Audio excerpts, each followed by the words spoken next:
Today, I am going to start with new topic. You can say like this: quantization of electric charges. ये होता क्या है? And also Coulomb's law. इस पे हम base पे क्वेश्चन करेंगे. Right? तो क्वांटाइजेशन ऑफ इलेक्ट्रिक चार्जेस ये होता है क्या है? बेसिकली हम इलेक्ट्रोस्टैटिक्स में जो हम पढ़ते हैं, क्या पढ़ते हैं? We study the electric charges which are in rest. Electrostatics और इलेक्ट्रोस्टैटिक्स में क्या होता है? Basically polarisation of electric charges के बारे में हम देखते हैं. ये बेसिकली होता क्या है, थोड़ा आइडिया होना चाहिए. बेसिकली हम उसको डिफाइन करें by the way. What is the polarization of? What is the quantization of electric charges? Quantization of electric charges means total charge on the body. Total charge on the body is equal to integral multiple of the charge, which is charge of electron. इसको simple सा definition होता है. अगर quantization of charge की बात करते हैं, quantity electric charge की बात करते हैं, this is charge of, this is integral multiple of charge of the body which is charge of electron. Integral multiple में अगर बात करते हैं, this is Q charge on the body, integral multiple of charge on the body which is charge of electron. आप ऐसे लिख सकते हो, where n is equal to 0 plus minus 1 plus minus 2 like this. ठीक है, इसको आप ऐसे लिख सकते हो. तो ये simply quantization of electric charges की बात आती है. इलेक्ट्रोस्टैटिक्स में क्या हम पढ़ते हैं? अबाउट द इलेक्ट्रिक चार्जेस जो रेस्ट पे होते हैं. तो अभी हम जितनी भी चीजें हम क्वेश्चन करने जा रहे हैं, सब जो चार्जेस रेस्ट पे ही हैं. अभी हमने जो क्वेश्चन लिया है, two identical charge each of having q are kept at a distance r from each other and the third charge is kept between the line joining of two charges such that all three charges are in equilibrium. What is the magnitude and sign of the charge which have been placed between two charges? तो ये question है. तो सबसे पहले इस तरह question करने से पहले हमें आइडिया होना चाहिए Coulomb's law. What is Coulomb's law? Coulomb's law basically defines us कि अगर दो पॉइंट चार्जेस हैं, दो पॉइंट चार्जेस हैं जो स्टेशनरी हैं, तो उनके बीच में जो फोर्स ऑफ अट्रैक्शन या रिपल्शन होगा, that will be proportional to product of charges. Suppose two charges Q1 and Q2 are stationary pointed charges है. बेसिकली जो कूलम्स लॉ बेसिकली होता है क्या है?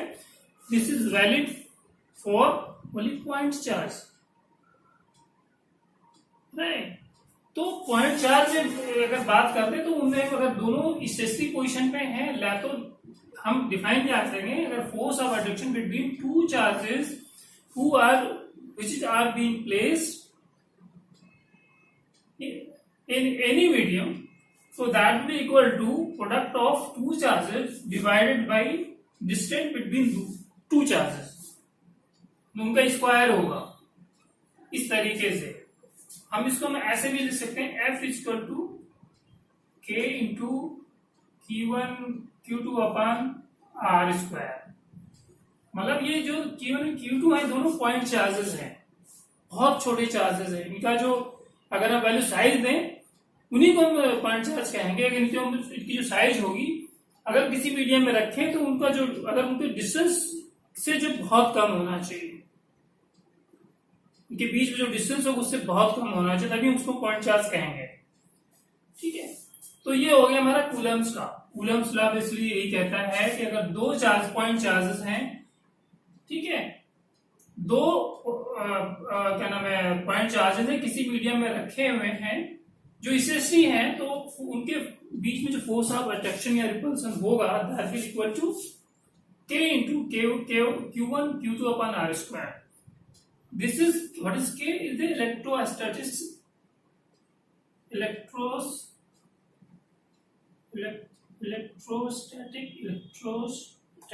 constant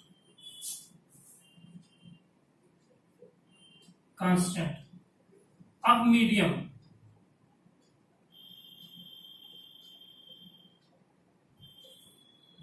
This is electrostatic constant of the medium which defines the force of attraction or repulsion of the charges of that medium. ठीक है, इसको अगर हम ऐसे बात करते हैं K को अगर डिफाइन करते हैं, इसको K को हम ऐसे भी ले सकते हैं 1/4πε0 जिसकी वैल्यू होती है 9 into 10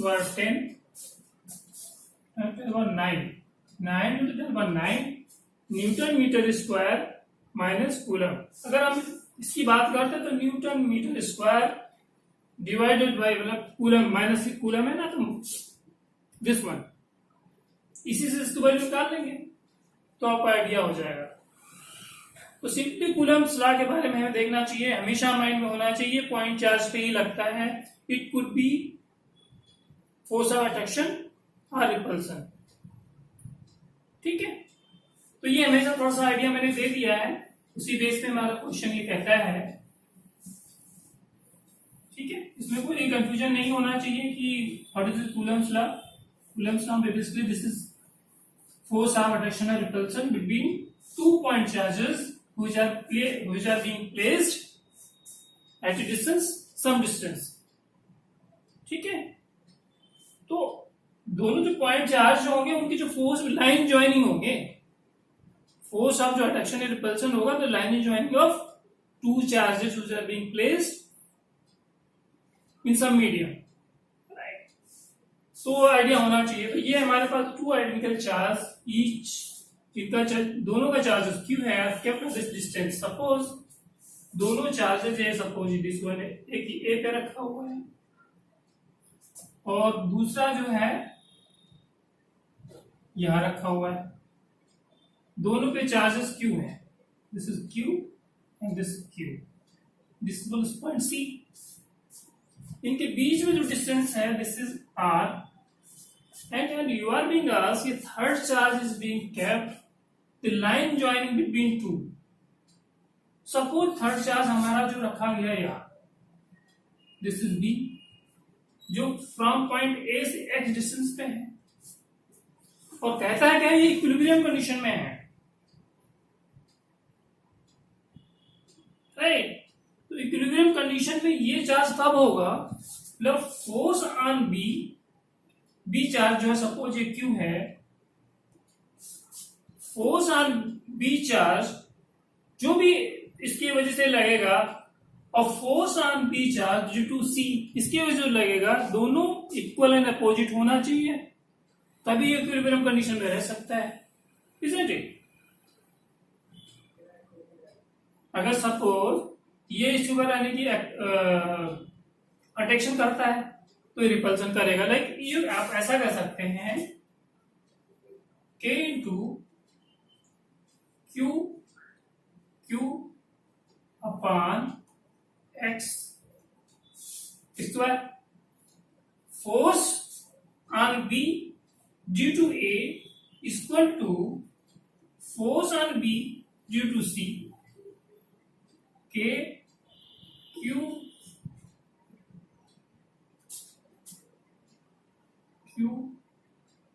अपॉन, तो ये डिस्टेंस कितना हो जाएगा, ये डिस्टेंस कितना हमारा हो जाएगा r minus x, this is r minus x का होल स्क्वायर, इजंट इट। ऐसा हो सकता है, तो आप ये क्रॉस हो सकता है, पूरा ये क्रॉस हो सकता है, तो ऐसा कर सकते हैं x square equal to r minus x का whole square, x equal to r minus x, isn't it. तो x इक्वल टू कितना हो सकता है r अपॉन 2, यानी कि आप एक ये तो पता लग गया कि where that charge Q is being placed r/2, r/2 distance पे रखना चाहिए, ये तो पता लग गया। लेकिन अब हमें पता करना है कि what is the value of, what is the magnitude and sign of the charge, ये पता करना है। हमने तो अभी यहां पता किया कि इसको कहां रखना चाहिए ताकि इक्विलिब्रियम कंडीशन में हो जाए। अब हमें पता करना है कि इसका मैग्नीट्यूड कितना होगा, ये कैसे पता लगेगा, इसको पता करके देखते हैं। इसको कैसे पता करेंगे, जब भी पॉसिबल ये हो सकता है। अब इसका साइन हमें पता करना पड़ेगा भाई, ए पे और ये दोनों ए और सी दोनों सेम चार्ज है तो उनके बीच में रिपल्सन लगता है, रिपल्सन 100% लगेगा। तो ये हमें क्लियर कट होना चाहिए, क्यू जो का जो साइन होगा माइनस ही होगा, इसके इनके बीच में जो है अट्रैक्शन होगा, क्लियर है। तो आप ऐसा कर सकते हो, फोर्स इनके बीच में जो फोर्स लगेगा और इनके बीच में जो फोर्स लगेगा दोनों सेम होना चाहिए भाई।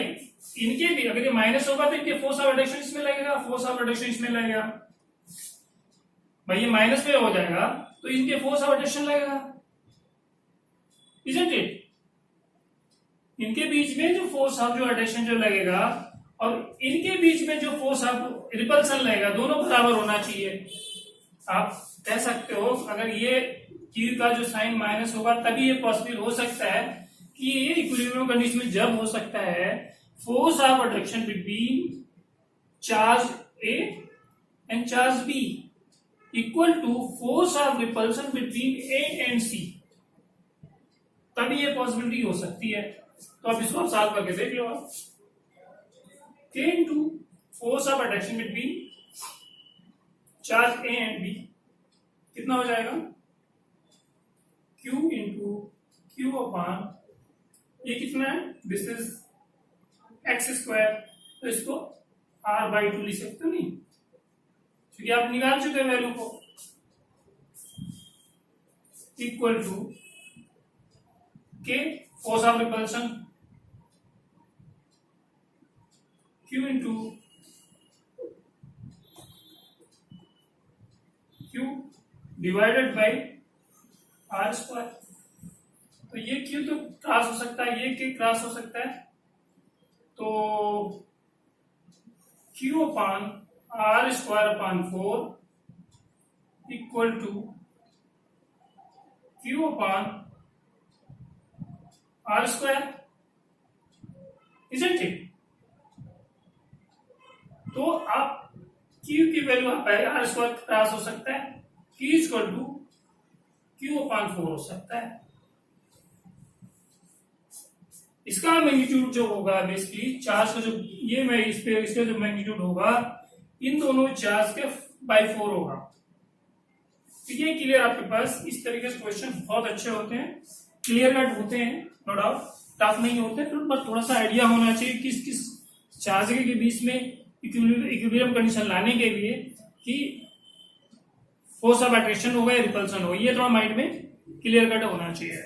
तो अकॉर्डिंग टू कूलम्स लॉ हमने ये क्वेश्चन करा है और इस तरह क्वेश्चन बन के आते हैं, अच्छे क्वेश्चन बन के आते हैं, राइट। उम्मीद करते हैं ये कंसेप्ट क्लियर हो गया होगा कि ये हमने बेसिकली कोशिश ये करते हैं कि अब टॉपिक्स तो आप कोई कहीं से भी पढ़ लोगे, लेकिन क्वेश्चन को कैसे टैकल करते हैं उससे भी कंसेप्ट आपका क्लियर हो जाएगा, ठीक है। क्वेश्चन जितने कर सकते हो कोशिश करो, लेकिन ये है कि क्वेश्चन 2 क्वेश्चन करो, लेकिन उसको ये दिमाग में होना चाहिए इस तरीके से क्वेश्चन बनते कैसे हैं, इस तरीके और भी क्वेश्चन कैसे बन सकते हैं, तो विजुअलाइज करना है, राइट। तो ये क्वेश्चन आपने देखा है, आपको क्वेश्चन कैसे सॉल्व करना है, ठीक है, अच्छा क्वेश्चन था। अब हमने एक दूसरा क्वेश्चन लिया है कूलम्स लॉ के ऊपर ही है क्वेश्चन में बेस्ड, कि यू आर हैविंग 3 चार्जेस जो तीनों इस अकॉर्डिंगली लाइन है, लाइन ज्वाइनिंग हमें दिखाया गया एक ही लाइन में है ऐसे। तो एक charge at the point C पे है, दूसरा charge at the point B पे है, क्यू है। तो हमें find the value magnitude of charge Q, calculate the magnitude and nature of charge Q such that net force experience by the charge Q is 0. It means equilibrium condition लानी है तो हमें sign of Q will be like either of this charge either of this charge, so that force F is equal to force B. या तो इसके sign के equal होगा या तो इसके साइन के इक्वल होगा, तभी हमें पॉसिबिलिटी हो सकती है. ठीक है, तो इसको हमें सॉल्व करने के लिए हमें क्या करना पड़ेगा, हमें फोर्स F A निकालना पड़ेगा. तो इसके और उसके बीच में क्या होगा, K into 4Q into Q upon x/2 का होल स्क्वायर. ये कंडीशन जब भी फुलफिल कर सकते हैं जो Q का साइन होगा आइदर इसके इक्वल होगा या तो इससे इक्वल होगा. ठीक है, तभी हमारा ये जो है फोर्स ऑफ अट्रैक्शन या रिपल्सन जो है बैलेंस होंगे. इक्वल टू फोर्स भी क्या हो जाएगा, Q into Q upon x/2 whole square. इसको लिखना पड़ेगा, के क्रॉस हो जाएगा, ये भी पूरा क्रॉस हो जाएगा. राइट, तो हमारे पास क्या हो सकता है, 4Q square is equal to Q into Q. ये हो जाएगा यानी कि Q is equal to 4Q.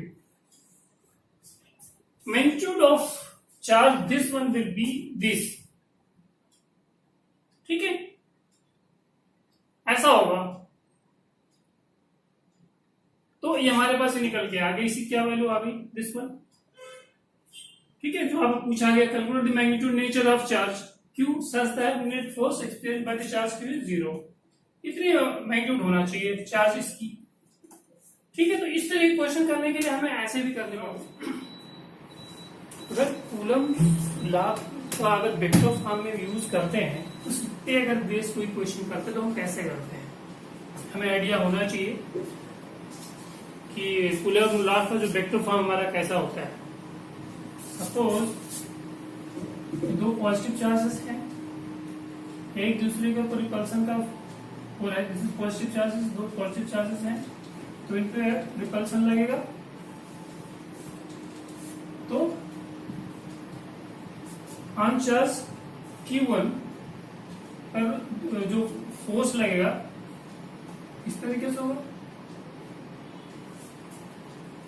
इस पे फोर्स कितना लगेगा, 2 पे 1 इस तरीके से लगेगा. दोनों चार्ज हैं, दोनों पॉजिटिव चार्ज है लाइक दिस. तो इनका यूनिट वेक्टर अगर निकालते हैं तो कैसा होगा, R12, इसका डायरेक्शन होगा लाइक दिस, यूनिट वेक्टर. और इस चार्ज की वजह से इसका जो यूनिट वेक्टर किस डायरेक्शन में होगा, पोजीशन वेक्टर अगर हम निकालते हैं तो ये हमारा पोजीशन वेक्टर कैसे होगा, R21, इसका डायरेक्शन ऐसे होगा. ठीक है, तो अब इस तरीके से जो अगर हम वेक्टर फॉर्म में यूज करते हैं तो हमारे पास कहता है क्या, दो पॉइंट चार्जेस हैं जो दिए हुए इस तरीके से, are located at the position 1 metre, 3 metre और 2 metre and 3 metre, 5 metre, 1 metre respectively.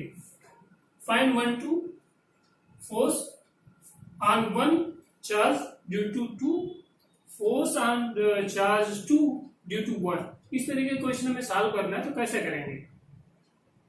ठीक है, तो सबसे पहले हमारे पास क्या होना चाहिए, यूनिट वेक्टर निकालना पड़ेगा.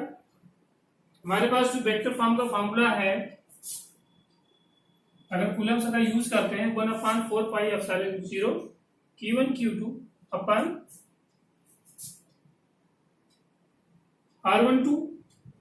ये ऐसा कब होगा, जब force on charge 2 due to 1. तो हमारा जो है इस तरीके से इक्वेशन बन के आएगी. ठीक है, तो सबसे पहले हम क्या करेंगे, ये हमारे पास इसको वेक्टर फॉर्म में लिख लेंगे. R1 and R2 vector form में हम लिख लेंगे सबको। क्या हो जाएगा 1i plus 3j plus 2k, एक ऐसा हो जाएगा। दूसरा क्या हो जाएगा हमारा 3i 5j प्लस 1k, इस तरीके से कर सकते हैं। ऐसे आप लिख सकते हैं वेक्टर फॉर्म में इसको। तो सबसे पहले हमारे पास यूनिट वेक्टर ये निकालना पड़ेगा। R12 कितना हो सकता है, 12 कितना हो सकता है, this is equal to R2 minus R1, ये आप निकाल लो। आप कितना होगा R2 minus R1, 3 minus 1 2i plus 2j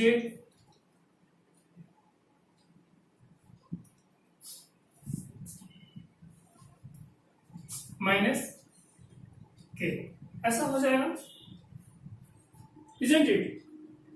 और आप ऐसा भी कर सकते हो, अब ये आपके पास तो ये हो गया, इतना निकल के आ गया। हमें ये वैल्यू निकालनी पड़ेगी unit vector.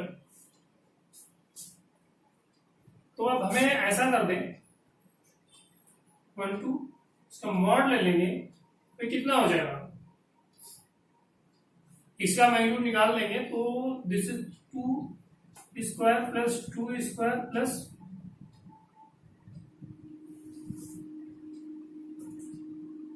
Plus 1 equal to 3 आ जाएगा। Isn't it? ये आपके पास आ गया, राइट। तो अब हमें सिंपली फार्मूले पे लिखने ही है सच। जब हमने यूनिट वेक्टर निकाल लिया और ये सारी चीजें निकाल ली, अब हमें जो है कुछ नहीं करना है, सिंपली जो है कूलम्स लॉ का जो यूज है वेक्टर फॉर्म में निकालना है। तो सपोज हमें ये दो हमारे चार्ज है, तो चार्ज ऑन 2 ड्यू टू 1 इस फॉर्मूले पे पुट करना है 1/4 pi epsilon naught into Q1 and Q2 divided by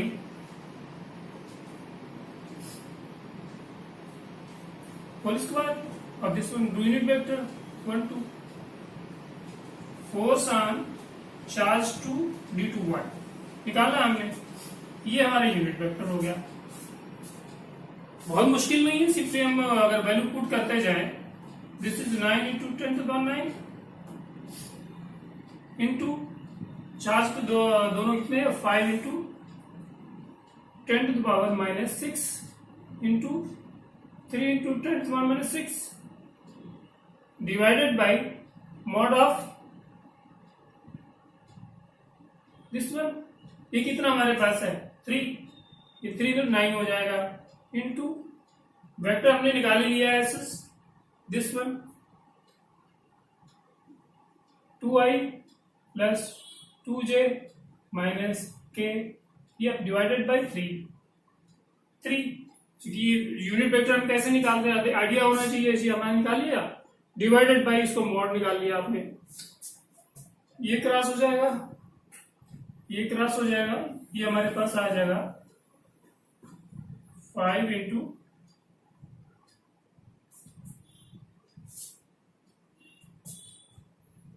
10 to power 3 into 2i plus 2j minus k, right. ये हमारे पास फोर्स आ गया,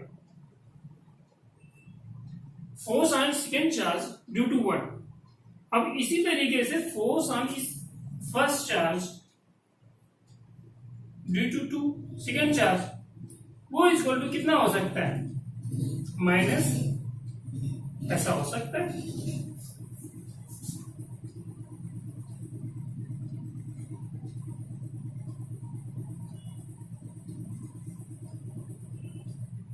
इसको आप ऐसा लिख सकते हो। अब इसको ये सेम वैल्यू पुट कर दो, ये माइनस हो जाएगा 5 into 10⁻³ 2i plus 2j minus k। तो ये एक तरीका हो गया हमारे पास कैसे जो है वेक्टर फॉर्म यूज करते हैं कूलम्स लॉ में, उस पे बेस क्वेश्चन किया है। बहुत आसान तरीका होता है, बट थोड़ा सा कभी कभी गलती हम कर देते हैं, यूनिट वेक्टर नहीं निकालते। यूनिट वेक्टर कैसे निकालते हैं मेरे पास आइडिया होना चाहिए। 11th क्लास में हमने पढ़ा, थोड़ा यहाँ ब्रीफिंग कर दी कैसे निकालते हैं, ठीक है। तो ये पोजीशन वेक्टर दोनों दिया है, पोजीशन वेक्टर दिया हो तो हम यूनिट वेक्टर निकाल सकते हैं, राइट। उसके बाद उसी तरह से क्वेश्चन सॉल्व कर लेंगे। तो बहुत मुश्किल नहीं है, सॉल्व करने की कोशिश करो तो इजीली हो जाता है, बट प्रोवाइडेड आपके पास यूनिट वेक्टर निकालना आना चाहिए, बिकॉज पोजीशन वेक्टर दिया हुआ है, ठीक है। तो ये हमारे पास Coulomb's law in the vector form पे जो क्वेश्चन वेक्टर फॉर्म में जो बनते हैं उसमें हमने कोशिश किया करने के लिए। अब हम फर्दर पढ़ेंगे, उस पर कुछ क्वेश्चन करेंगे इलेक्ट्रिक फील्ड पे। तो इलेक्ट्रिक फील्ड में हमें थोड़ा आइडिया होना चाहिए इलेक्ट्रिक फील्ड होता है क्या है, ये भी क्लियर में आइडिया होना चाहिए इलेक्ट्रिक फील्ड होता है क्या है, ठीक है। इलेक्ट्रिक फील्ड किसी जगह पे इलेक्ट्रिक फील्ड है तो हमें कैसे पता लगेगा कि वो वहां इलेक्ट्रिक फील्ड है।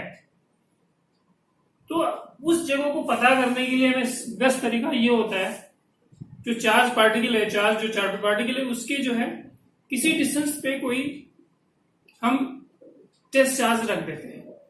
और ये हम हमेशा माइंड में होना चाहिए कि कोई भी चार्ज पार्टिकल है तो अराउंड अपने पास कोई एक फील्ड बना लेता है, अपनी जगह बना लेते हैं। जैसे हम कहीं रहते हैं तो अपने आसपास कुछ एक एरिया हम बना लेते हैं कि हमारे पास ये एरिया है, उसी तरह वो चार्ज पार्टिकल भी अपना एक फील्ड बना लेता है।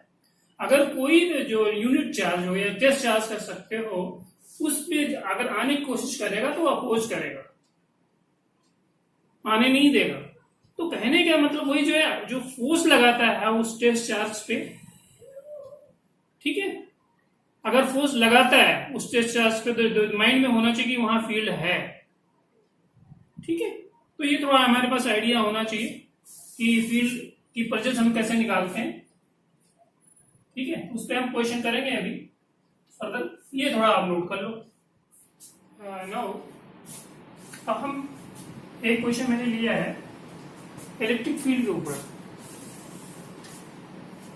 जो हमारा जो क्वेश्चन है, मेरा क्वेश्चन लेने का मतलब क्या है कि क्वेश्चन से ही हमारे पास कंसेप्ट क्लियर हो जाना चाहिए कि हमारे पास क्वेश्चन क्या कहता है, how many electrons should be remove from A point of mass 1.6 gram so that it may just float in A electric field of intensity 10⁹ Newton पर कूलम।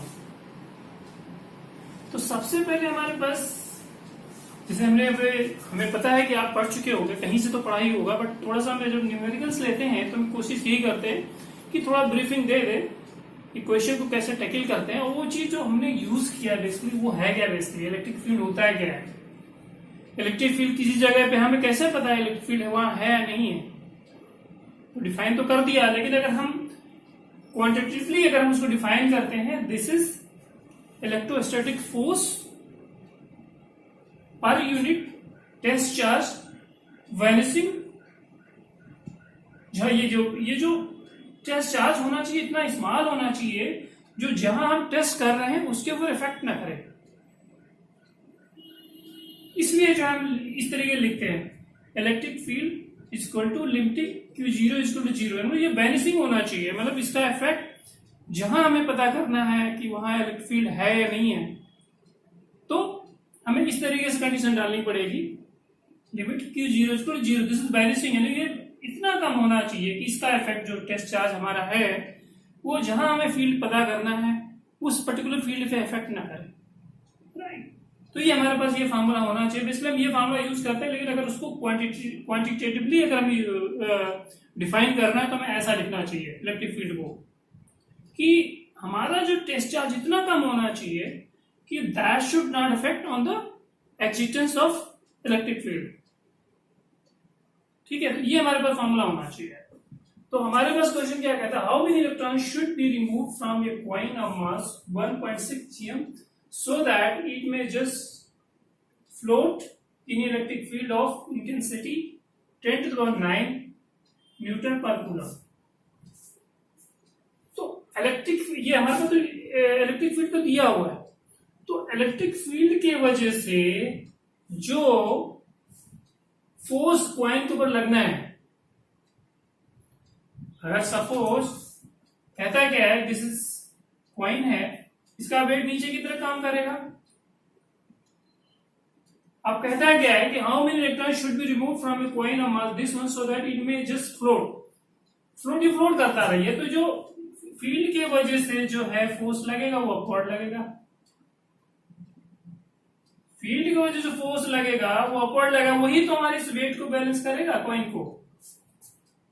और हमने क्या देखा था, जब क्वांटाइजेशन ऑफ इलेक्ट्रिक चार्जेस पढ़ रहे थे तो हमारे पास फॉर्मूला क्या था, Q इक्वल टू एनी, यही हमारे पास था क्वांटाइजेशन का, मतलब फॉर्मूले आपको टिप्स होना चाहिए। तो ये क्वांटाइजेशन का तो हमारे पास ये फॉर्मूला है एस। तो इलेक्ट्रिक फील्ड के वजह से जो फोर्स लगेगा, अपवर्ड फोर्स लगेगा, वो कितना होगा, F equal to E into Q, और Q क्या है, E इक्वल टू एनी, यही तो है हमारे पास। ये अपवर्ड फोर्स होना चाहिए, upward force due to electric field.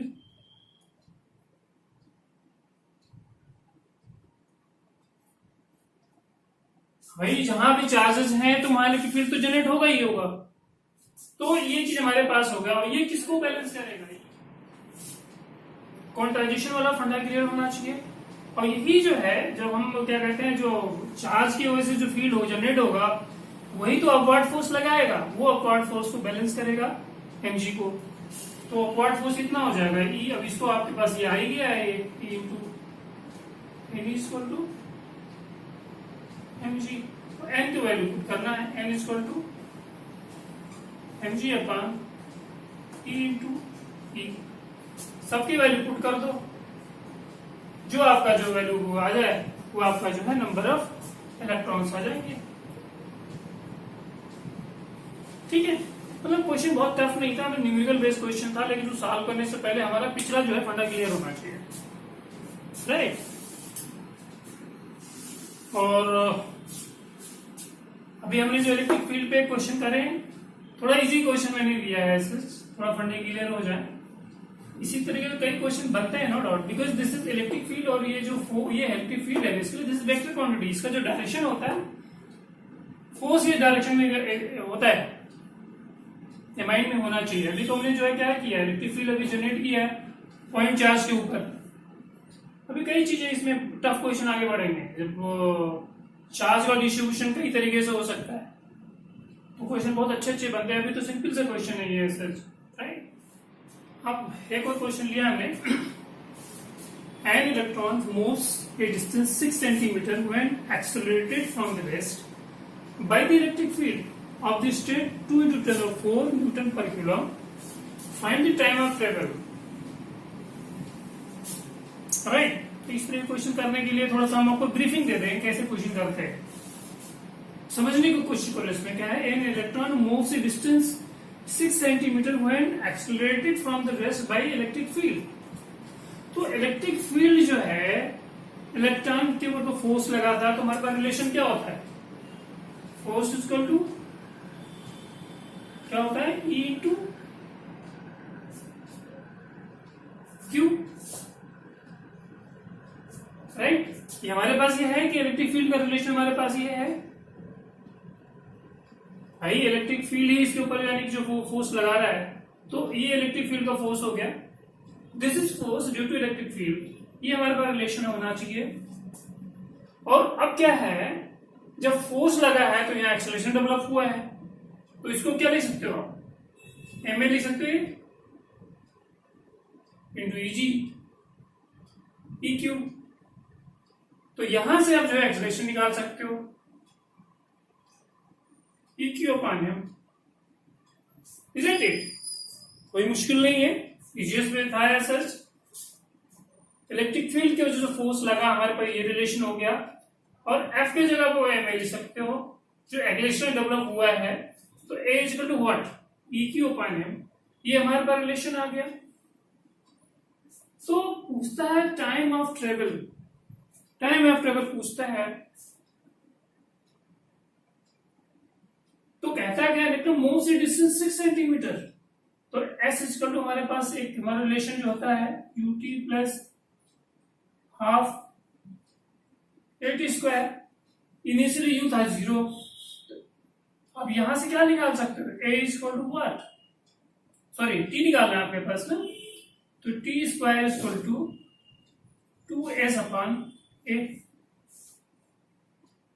और अब आपको कोई मुश्किल काम है ही नहीं, टी इक्वल टू कितना हो जाएगा, रूट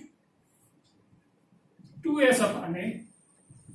अब सारी वैल्यू दी हुई, ए की वैल्यू यहां से ले लो आप, एस की वैल्यू ये दिया हुआ है आपको, एस की वैल्यू दिया हुआ है 6 सेंटीमीटर। तो अब एस की वैल्यू पुट कर दो, ए की वैल्यू यहां से की, इलेक्ट्रॉन का जो चार्ज देखिए सच, ये इलेक्ट्रिक फील्ड है, इलेक्ट्रिक फील्ड की स्ट्रेंथ ये दी हुई है, चार्ज ये हो गया एम, एम की वैल्यू ये दे दो, यहाँ इलेक्ट्रॉन का जो है ये यहां सारा पुट कर देंगे, ए की जगह पे सारी वैल्यू पुट कर देंगे, एस की वैल्यू दी हुई, तो टी की वैल्यू आपकी आसानी से निकल सकती है।